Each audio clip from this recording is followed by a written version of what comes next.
क्या आपने कभी सोचा कि वाजपेयी जैसे पीएम के लीडरशिप में, डॉक्टर अब्दुल कलाम जैसे साइंटिस्ट के गाइडेंस में, डीआरडीओ, बीएआरसी, इंडियन आर्मी ये सब साथ में आ जाए तो क्या होगा? इंडिया को न्यूक्लियर सुपर पावर बनने से कौन रोक सकता था?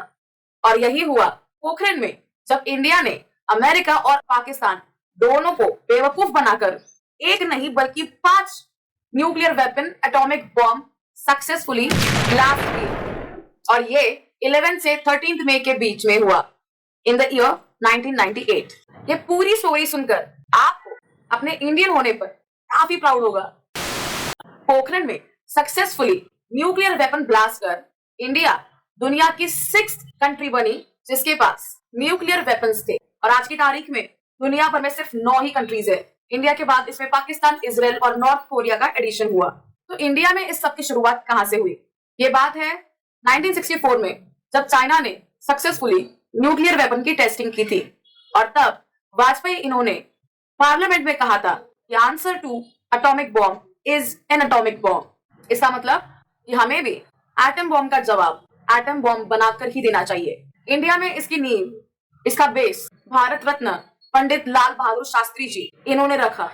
इनके एक स्पीच में इन्होंने ये कहा था कि अगर तलवार की नोक पर या एटम बॉम्ब के डर से कोई हमारे देश को झुकाना चाहे, दबाना चाहे, ये देश हमारा दबने वाला नहीं। तो एक सरकार के नाते हमारा क्या जवाब हो सकता है सिवाय इसके कि हम हथियारों का जवाब हथियारों से दें।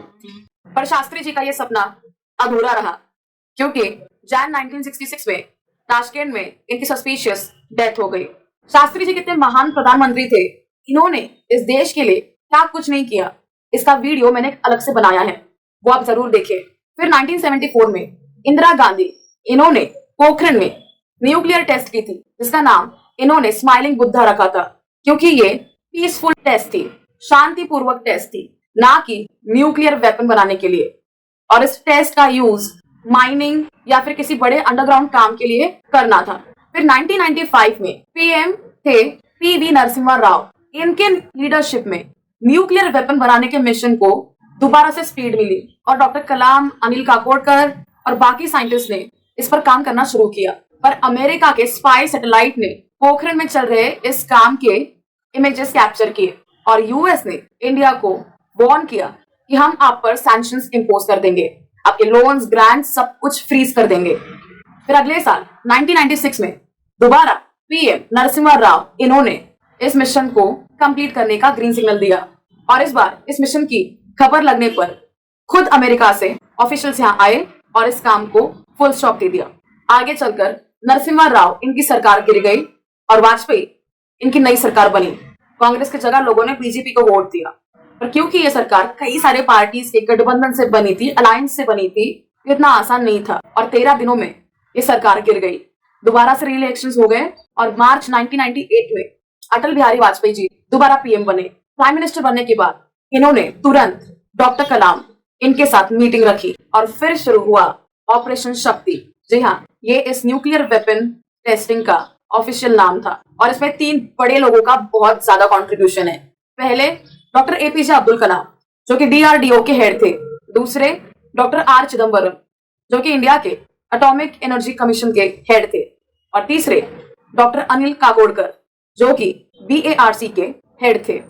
इन तीनों के गाइडेंस में काम चालू हुआ और बीएआरसी में 5 एटॉमिक बॉम्ब्स प्रोड्यूस हुए, जिसकी डिजाइनिंग डीआरडीओ इन्होंने की थी। फिर इन बॉम्ब्स को मुंबई से जैसलमेर आर्मी के प्लेन के थ्रू लेके गए। जैसलमेर एयरपोर्ट से पोखरण तक इसे आर्मी ट्रक में ट्रांसपोर्ट किया गया और पोखरण के साइट पर सारे साइंटिस्ट को आर्मी की ही ड्रेस कोडिंग दी थी और कोड नेम्स भी दिए थे, जैसे कि डॉक्टर एपीजे अब्दुल कलाम, इन्हें मेजर जनरल पृथ्वीराज ऐसे नाम दिया था, ताकि अमेरिका इसके इंटेलिजेंस ब्यूरो CIA को भनक भी ना लगे। अभी आर्मी को भी पता चला था कि काम कैसे करना है ताकि अमेरिका के स्पाई सैटेलाइट से बचे, क्योंकि पहले 2 बार तो ये पकड़ चुके थे। तो इसीलिए इन्होंने सोचा कि हमें काम रात को करना चाहिए। जी हाँ, और इसका रीजन भी सिंपल है, क्योंकि ये अमेरिका की स्पाई सैटेलाइट रात को इंडियन सब कॉन्टिनेंट पर नहीं होती थी, पूरी दुनिया की चक्कर लगाकर नजर जो रखनी थी। ये सुबह के लगभग 4 बजे तक काम करते थे और सैटेलाइट इंडियन सब कॉन्टिनेंट पर आने से पहले अपने किए हुए काम को रेत से और वहां की लोकल वेजिटेशन घास फूस से ढक देते ताकि सैटेलाइट कुछ भी सस्पिशियस कैप्चर ना कर सके। और फिर डेट डिसाइड हुई 11 मई 1998। पर उस दिन हवा की डायरेक्शन विलेजेस की तरफ थी, गांव की तरफ थी, जिससे रेडिएशन स्प्रेड होने के बहुत हाई चांसेस थे। पर वो दिन इंडिया का था और हवा को भी अपना रुख बदलना पड़ा।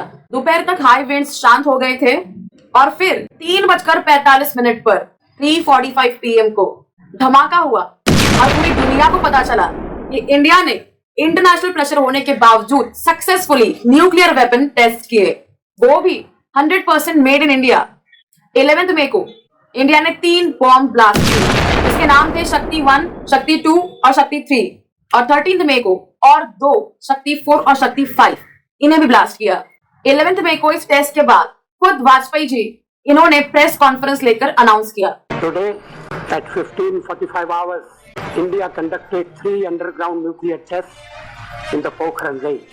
These tests conducted today were with a fission device, a low yield device and a thermonuclear device. पर इसके बाद इंडिया को बहुत क्रिटिसाइज किया। ऑब्वियसली सबसे पहले तो अमेरिका, क्योंकि उनके इंटेलिजेंस ब्यूरो को जरा सी भनक भी नहीं लगी इस काम की। अमेरिका ने तुरंत लोन्स, ग्रांट्स सब कुछ फ्रीज कर दिए। यूएसए के साथ साथ जापान, चाइना, कनाडा इन्होंने भी इंडिया को बहुत क्रिटिसाइज किया। यूके, फ्रांस और रशिया ने न्यूट्रल रहना बेहतर समझा। वो तो छोड़िए, कांग्रेस ने खुद वाजपेयी की सरकार को क्रिटिसाइज किया। तब वाजपेयी जी इन्होंने कहा कि हम वेट नहीं कर सकते कि कोई इंडिया पर आकर हमला करे और फिर हम न्यूक्लियर वेपन्स बनाए। साथ ही जब 1974 में इंदिरा गांधी इन्होंने वेपन टेस्टिंग किया था, तब उन्होंने इसे सपोर्ट किया था, तो फिर अब क्यों नहीं। पर सबसे बोल्ड रिएक्शन और अनएक्सपेक्टेड था पाकिस्तान से, जिन्होंने अगले 15 ही दिन में 28 और 30 मई के बीच में 6 न्यूक्लियर वेपन्स की सक्सेसफुली टेस्टिंग की। यानी उन्होंने भी एटम बॉम्ब फोड़े। और इससे साबित होता है कि पाकिस्तान को चाइना और यूएस का सपोर्ट था। पर उनके इस बर्ताव से यूएस और जापान दोनों ने भी उन्हें क्रिटिसाइज किया। यूएस ने तो इंडिया को बहुत फोर्स किया कि वो CTBT को साइन करे, यानी comprehensive nuclear test ban treaty, जिसमें ऑलरेडी 191 कंट्रीज शामिल थे। पर वाजपेयी की सरकार ने इसे साइन करने से मना किया, ये बताकर कि ये इंडिया के नेशनल सिक्योरिटी के खिलाफ है, जो कि सही भी है। जून 1998 में यूनाइटेड नेशन ने भी इंडिया और पाकिस्तान को क्रिटिसाइज किया। बट एनीवेज कुछ ही महीनों में यूएस ने फ्रीज किया हुआ लोन, ग्रांट सब कुछ निकाल दिया, क्योंकि उन्हें भी पता था कि इंडिया उनके लिए कितना बड़ा मार्केट है। आज इंडिया के पास मोर देन 150 न्यूक्लियर वेपन्स है, जैसे कि पवन, अग्नि, सूर्या, धनुष, सागरिका। पर ये पॉसिबल नहीं होता अगर 1998 में वाजपेयी जी ये बोल्ड डिसीजन नहीं लेते। इसीलिए 11 में हमारे देश में सेलिब्रेट होता है एज नेशनल टेक्नोलॉजी डे, ताकि इंडिया के इस ऐतिहासिक, इस हिस्टोरिक विन को हमेशा याद रखा जाए।